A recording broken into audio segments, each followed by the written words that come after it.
India അടിക്കാൻ കിട്ടുന്ന ഒരവസരവും രാഹുൽ ഗാന്ധി പാഴാക്കാറില്ല. അത് അങ്ങനെയാണ് ബി ജെ പിയുടെ ഒരു ആക്ഷേപം. കാരണം ഇന്നലെ വിജയദശമി നാളിൽ EIA യൂണിവേഴ്സിറ്റി എന്ന് പറയുന്ന കൊളംബിയയിലുള്ള അമേരിക്കയിലുള്ള ഒരു യൂണിവേഴ്സിറ്റിയാണ്. വാഷിങ്ടൺ നിന്നാണ് ഈ വാർത്ത വന്നിരിക്കുന്നത്. അവിടെ ഈ പറയുന്ന അദ്ദേഹം ഒരു കോളേജിൽ വിദ്യാർത്ഥികളെ അഭിസംബോധന ചെയ്യാൻ വേണ്ടി പോയതാണ്. അവിടെ ഇന്ത്യ എന്ന് പറയുന്ന വൈവിധ്യങ്ങളുടെ രാജ്യമാണ്, വിവിധങ്ങളായ ഭാഷയൊക്കെ ഉണ്ട്.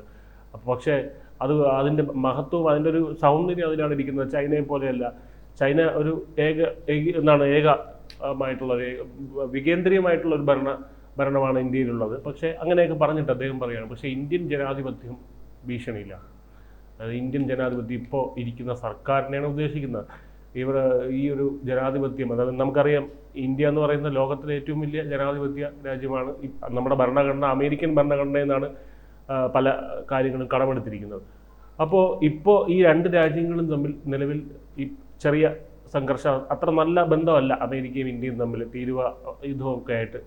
അപ്പോൾ ഈ ഒരു സാഹചര്യത്തിൽ അവിടെ പോയി ഇങ്ങനെ പറയുന്നുണ്ടെങ്കിൽ അതത്ര നിഷ്കളങ്കമായ ഒരു കാര്യമായി അതിനെ കാണാൻ കഴിയും. അല്ല, രാഹുൽ ഗാന്ധി അമേരിക്കയിലേക്ക് പോകുന്നത് അവിടുത്തെ എഞ്ചിനീയറിംഗ് വിദ്യാർത്ഥികളെ അഭിസംബോധന ചെയ്യുന്ന കൊളംബിയ സർവകലാശാലയിൽ എഞ്ചിനീയറിംഗ് വിദ്യാർത്ഥികളെ അഭിസംബോധന ചെയ്യുമ്പോൾ അദ്ദേഹം പ്രധാനമായിട്ടും ഉന്നയിച്ചത് ജനാധിപത്യത്തിൻ്റെ സാധ്യതകളാണ്. ഇപ്പോൾ എങ്ങനെയാണ് ഡെമോക്രസി വർക്കൗട്ട് ചെയ്യുക, അതിനെക്കുറിച്ച് സംസാരിക്കുന്ന സമയത്ത് അദ്ദേഹം ഇന്ത്യയുടെയും അതേപോലെ ചൈനയുടെയും ജനാധിപത്യ സംവിധാനങ്ങളെക്കുറിച്ചാണ് സംസാരിച്ചത്. സത്യത്തിൽ ചൈനയിൽ ഒരു ജനാധിപത്യവുമില്ല. ഇന്ത്യ ജനാധിപത്യത്തിൻ്റെ ശക്തമായ ഒരു വക്താവായിട്ട് നിലനിൽക്കുകയും ചെയ്തു. ചൈനയുടെ ഭരണകൂടം എന്ന് പറയുന്നത് സ്വേച്ഛാധിപത്യ ഭരണകൂടമാണ്, അല്ലെങ്കിൽ കമ്മ്യൂണിസ്റ്റ് ഭരണകൂടമാണ്. അവിടെ എല്ലാ കാര്യങ്ങളും കേന്ദ്രീകൃതമാണ്. സെൻട്രലൈസ്ഡ് പ്രോസസ്സാണ് അവരുടെ ഭരണ സംവിധാനത്തിൻ്റെ പ്രത്യേകത എന്നുള്ളതാണ്. എല്ലാം ഒരു കേന്ദ്രത്തിൽ തീരുമാനിക്കുകയും പിന്നീട് അത് ബാക്കിയുള്ള ഇടങ്ങളിലേക്ക് പരക്കുകയും പ്രാവർത്തികമാക്കപ്പെടുകയും ചെയ്യും. ഇപ്പോൾ നമ്മളുടെ ഇവിടെ നിരവധി സംസ്ഥാനങ്ങളുണ്ട്. ആ സംസ്ഥാനങ്ങൾ കൂട്ടിച്ചേർന്ന ഒരു കേന്ദ്രമുണ്ട്. ഈ സംസ്ഥാനങ്ങളും അതേപോലെ കേന്ദ്രം തമ്മിലുള്ള ബന്ധങ്ങളൊക്കെ നമ്മളെ ഫെഡറൽ സംവിധാനത്തിനകത്താണ് വ്യാഖ്യാനിക്കുന്നത്. ഇന്ത്യയിലെ ഭരണകൂടത്തിൻ്റെ ഒരു സവിശേഷത അത് ക്വാസി ഫെഡറൽ സംവിധാനമാണ് എന്നതാണ്. ക്വാസി ഫെഡറൽ സംവിധാനം എന്ന് പറഞ്ഞാൽ അർദ്ധ ഫെഡറൽ സ്വഭാവമുള്ളതാണ്. എന്നുവെച്ചാൽ ആത്യന്തികമായി കേന്ദ്രത്തിനാണ് എല്ലാ അധികാരവും, പക്ഷേ ഓരോ സംസ്ഥാനത്തിനും അതിൻ്റേതായിട്ടുള്ള അധികാരങ്ങളുമുണ്ട്. അങ്ങനെയാണ് നമ്മൾ 3 തരം ലിസ്റ്റുകൾ ഇറക്കുന്നത്. ഒന്ന് സെൻട്രൽ ലിസ്റ്റ്, മറ്റൊന്ന് സ്റ്റേറ്റ് ലിസ്റ്റ്, മറ്റൊന്ന് കൺകറന്റ് ലിസ്റ്റ്. കൺകറന്റ് ലിസ്റ്റ് എന്ന് പറഞ്ഞാൽ കേന്ദ്രത്തിനും അതേപോലെ തന്നെ സംസ്ഥാനത്തിനും ഒരേപോലെ അധികാര പരിധിയുള്ളതായ മേഖലയാണ്. അപ്പം ഇങ്ങനെ 3 തരത്തിൽ നമ്മളുടെ അധികാര കേന്ദ്രത്തെ നമ്മൾ നിർവചിച്ചിട്ടുണ്ട്. അതിനനുസരിച്ച് നമ്മൾ പ്രവർത്തിച്ചുകൊണ്ടിരിക്കുകയാണ് ചെയ്യുന്നത്. ചൈനയിൽ അങ്ങനെയല്ല. ചൈനയിലെല്ലാം സെൻട്രലൈസ്ഡാണ്, എല്ലാം കേന്ദ്രീകൃതമാണ്. ഒരു കേന്ദ്രത്തിൽ നിന്ന് തീരുമാനമുണ്ടാക്കുകയും ബാക്കിയുള്ളവരെല്ലാം നടപ്പിലാക്കുകയും ചെയ്യുന്നു. അങ്ങനെ വരുമ്പോൾ അതിനെ നമുക്കൊരിക്കലും ഒരു ഫെഡറൽ സംവിധാനം എന്ന് വിശേഷിപ്പിക്കാൻ കഴിയില്ല. എന്തുകൊണ്ട് ചൈനയെ ഇന്ത്യയുമായിട്ട് രാഹുൽ ഗാന്ധി താരതമ്യം ചെയ്യുന്നു വെച്ചാൽ, ജനാധിപത്യത്തിൻ്റെ ഈ കേന്ദ്രീകൃതവും വികേന്ദ്രീകൃതവുമായിട്ടുള്ള സ്വഭാവ സവിശേഷതകൾ പഠിപ്പിക്കുന്നതിന് വേണ്ടി മാത്രമാണ് എന്നാണ് ഞാൻ കണക്കാക്കുന്നത്. അതിൽ വികേന്ദ്രീകൃത സ്വഭാവമുള്ള ഒന്നാണ് ഇന്ത്യയുടെ ഭരണകൂടം. എന്ന് വെച്ചാൽ നമ്മളാണ് ജനാധിപത്യത്തിൻ്റെ ഒരു മാതൃക. പക്ഷേ ഇന്ത്യയിൽ എന്ത് സംഭവിക്കുന്നു? ഇപ്പോൾ ജനാധിപത്യം ആക്രമിക്കപ്പെടുന്നു എന്നാണ് അദ്ദേഹം പറയുന്നത്. അതിന് കാരണമായിട്ട് ഒരുപാട് കാര്യങ്ങൾ അദ്ദേഹത്തിന് ചിലപ്പോൾ ചൂണ്ടിക്കാണിക്കാനായിട്ടുണ്ടാകും. ഇപ്പം നമുക്ക് കഴിഞ്ഞ ദിവസം ലഡാക്കിലുണ്ടായ കലാപം എന്ന് പറയുന്നത്, ആ കലാപത്തെ അടിച്ചമർത്തുകയും അതേപോലെ തന്നെ ആ കലാപത്തിൽ പങ്കെടുത്തവരെ വെടിവെച്ച് വെല്ലുവിളിച്ചു. ഇപ്പോൾ കലാപം എന്ന് പറയുന്നത് വളരെ സമാധാനപൂർവ്വമായിട്ട് നടത്തുന്ന ഒരു പ്രതിഷേധമായിരുന്നു. ആ പ്രതിഷേധത്തെ കലാപമാക്കി മാറ്റിയത് യഥാർത്ഥത്തിൽ അവിടെ ഉണ്ടായിരുന്ന പോലീസ് സേനയാണ്. അവർ കണ്ണീർ വാതകശൈലികളും ലാത്തിചാർജൊക്കെ നടത്തി കഴിഞ്ഞപ്പോൾ ആളുകൾ സമാധാനപൂർവ്വം അവിടെ പ്രക്ഷോഭം നടത്താൻ വന്നവർ കലാപകാരികളായി മാറി. അങ്ങനെ 4 പേര് അവിടെ വെടിയേറ്റ് മരിച്ചു. ഇത് ജനാധിപത്യത്തിന് ഏറ്റ ഒരു വലിയ ക്ഷതമായിട്ട് അദ്ദേഹം മനസ്സിലാക്കുന്നു, അല്ലെങ്കിൽ അദ്ദേഹം പ്രഖ്യാപിക്കുന്നു. മറ്റൊന്ന് എന്താണ്? യു പിയിൽ ഐ ലവ് മുഹമ്മദ് എന്ന് പറഞ്ഞ് ആളുകൾ ഘോഷയാത്ര നടത്തുകയും ആ ഘോഷയാത്ര പിന്നീട് സംഘർഷാത്മകമായി തീരുകയും അവിടെ ഇൻ്റർനെറ്റ് നിരോധിക്കുകയും ചെയ്തു. ഇൻ്റർനെറ്റ് നിരോധിക്കുന്ന ഒരു സർക്കാർ ജനാധിപത്യത്തെ നിരോധിക്കുന്നു എന്നാണ് പൊതുവെ ഇക്കാലത്ത് വിലയിരുത്തപ്പെടുന്നത്. ഇത്തരം കാര്യങ്ങളെല്ലാം ചൂണ്ടിക്കാണിച്ചുകൊണ്ടാണ് അദ്ദേഹം ഇന്ത്യയിൽ നിലനിൽക്കുന്നതായിട്ടുള്ള ജനാധിപത്യ സംവിധാനത്തിന് പരിക്കേൽക്കുന്ന, പോറലേൽക്കുന്ന, ആക്രമിക്കപ്പെടുന്ന ഒരു അന്തരീക്ഷമാണ് ഇപ്പോൾ നിലവിലുള്ളത് എന്ന് സൂചിപ്പിച്ചത്.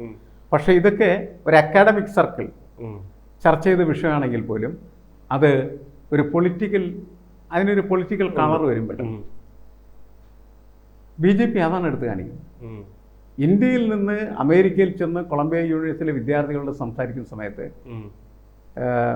രാഹുൽ ഗാന്ധി എന്ത് ചെയ്തു? ഇന്ത്യ വിരുദ്ധനായി. ഇന്ത്യ വിരുദ്ധനായി എന്നത് BJPയുടെ കാഴ്ചപ്പാടാണ്.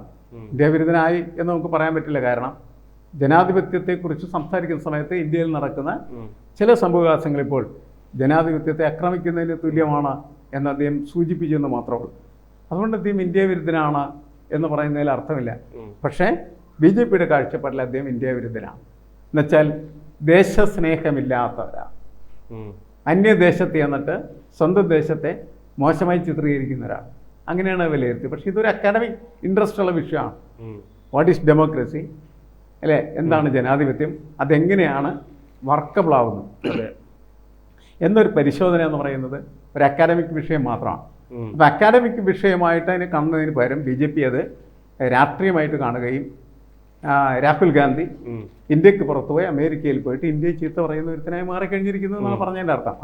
അല്ല, അതാണ് ഞാൻ ആദ്യം ചോദിച്ച ഒരു ചോദ്യം. അതായത് ഈ എവിടെ ചെന്നാണ് ഇത് പറയുന്നത് എന്നുള്ളതാണ്. അതിൽ ഒന്ന്, ഈ കൊളംബിയ എന്ന് പറയുന്ന സ്ഥലം നമുക്കറിയാം, ഈ ഓപ്പറേഷൻ സിന്ധുവുമായിട്ട് ബന്ധപ്പെട്ട് നമ്മൾ ആദ്യം തെറ്റുകാരാണെന്ന് പറഞ്ഞൊരു രാജ്യമാണ്. അവിടെ ചെന്ന് പിന്നീട് ഡെലിഗേഷൻ സെല്ലിലെ ആൾക്കാർ അവിടെ ചെന്നതിന് ശേഷം നിലപാട് തിരുത്തിയൊരു രാജ്യമാണ്. അപ്പോൾ അവിടെ ചെന്നിട്ട് ഇങ്ങനെ പറയുന്നെങ്കിൽ അതിനകത്തൊരു രാഷ്ട്രീയ താല്പര്യം ഉണ്ടെന്ന് പറയുന്നതിൽ തെറ്റുണ്ടോ?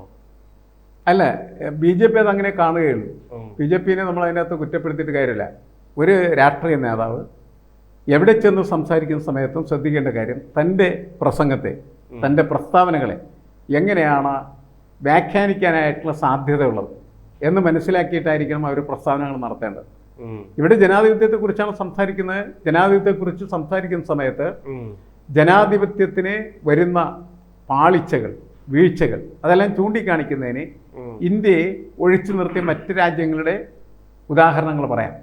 അപ്പോൾ പിന്നെ അദ്ദേഹത്തെ കുറ്റപ്പെടുത്താനായിട്ടുള്ള ഒരു വകുപ്പും യഥാർത്ഥത്തിൽ ഉണ്ടാവില്ല. അദ്ദേഹം ചെയ്തതെന്ന് വെച്ചാൽ നേരിട്ട് ബ്ലണ്ടായി ഇന്ത്യയിലെ കാര്യം തന്നെ എടുത്ത് പറഞ്ഞു എന്നുള്ളതാണ്. അതുകൊണ്ടാണ് BJPക്ക് അദ്ദേഹത്തെ ചീത്ത വിളിക്കുന്നതിനുള്ള ഒരു അവസരം ലഭിക്കുകയും അതങ്ങനെ നിർവഹിക്കപ്പെടുകയും ചെയ്യുന്നത്.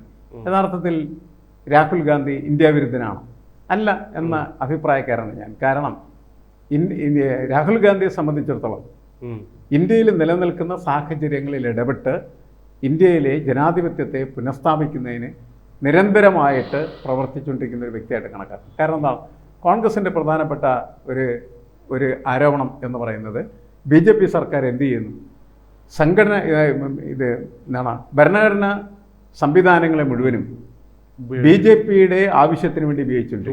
ഉദാഹരണത്തിന് CBI എന്ന് പറഞ്ഞിട്ടുണ്ടെങ്കിൽ യഥാർത്ഥത്തിൽ BJPയുടെ ഒരു ഉപകരണമായി മാറി.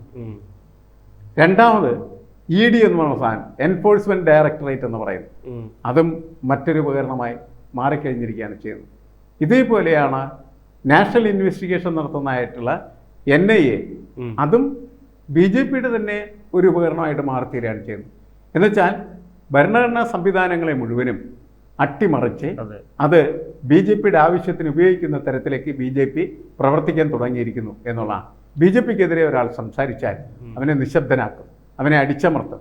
അങ്ങനെ ഭരണകൂടത്തിനെതിരെ എതിരഭിപ്രായങ്ങൾ പറയാൻ പാടില്ലാത്ത തരത്തിലേക്കുള്ള ഒരു സാമൂഹ്യ വ്യവസ്ഥ നിർമ്മിക്കാനായിട്ട് ബോധപൂർവം ആസൂത്രിതമായിട്ട് BJP പരിശ്രമിച്ചുകൊണ്ടിരിക്കുന്നു എന്നതാണ് രാഹുൽ ഗാന്ധിയുടെ അഭിപ്രായം. അത് ഇന്ത്യയിൽ അദ്ദേഹത്തിന് പറയാം, പക്ഷേ പുറത്തു പോയി പറയാൻ പാടില്ല എന്നാണ് BJP പറയുന്നത്.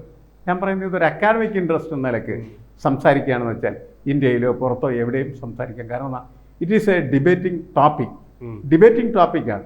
ആ നിലക്ക് മാത്രമേ അതിനെ കണക്കാക്കേണ്ടത്. അല്ലാതെ അദ്ദേഹം ദേശവിരുദ്ധനാണ് എന്ന് ചിത്രീകരിക്കുന്നത് രാഷ്ട്രീയ ലക്ഷ്യത്തോടു കൂടിയുള്ള മുദ്രയടിക്കൽ മാത്രമാണ്.